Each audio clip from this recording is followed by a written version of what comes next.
बिहार विधानसभा निर्वाचन बिंधाणी केंद्र मंत्री धर्मेंद्र प्रधान आज 2 दिनिया ओडिशा गस्तरे आसी भुवनेश्वर रे पहुंची।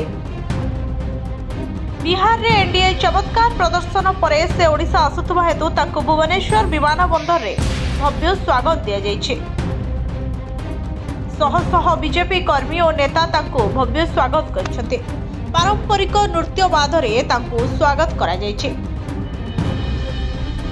विमान बंदर रे मंत्री सूर्यवंशी सुर, सांसद विभू प्रसाद तराई, विधायक टंकधर त्रिपाठी, गोलोक महापात्र, पिंकी प्रधान, तेजेश्वर परिड़ा, पूर्वतन राज्य सभापति समीर महांती प्रमुख को देखा मिलता। एठारू से सीधा सड़क पुरी जाई महाप्रभु जगन्नाथ को दर्शन करेंगे। तापर से कटक रे उत्कल केसरी डॉक्टर हरेकृष्ण महताब को जयंती कार्यक्रम रे जोग देबे। एने भद्रक रे भी तांकर रहिछि अनेक कार्यक्रम।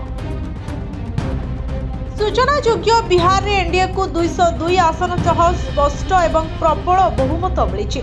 35 आसन भितर महामेंट सीमित रही। सफलता पछरे केवल नीतीश कुमार योजना नहीं बरं बीजेपी सुपरिकल्पित रणनीति गुरुत्वपूर्ण भूमिका ग्रहण कर।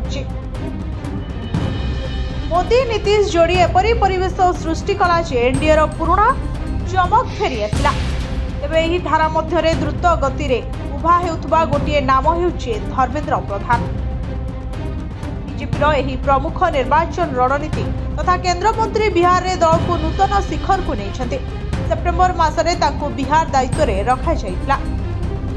ब्यूरो रिपोर्ट, जनता टीवी।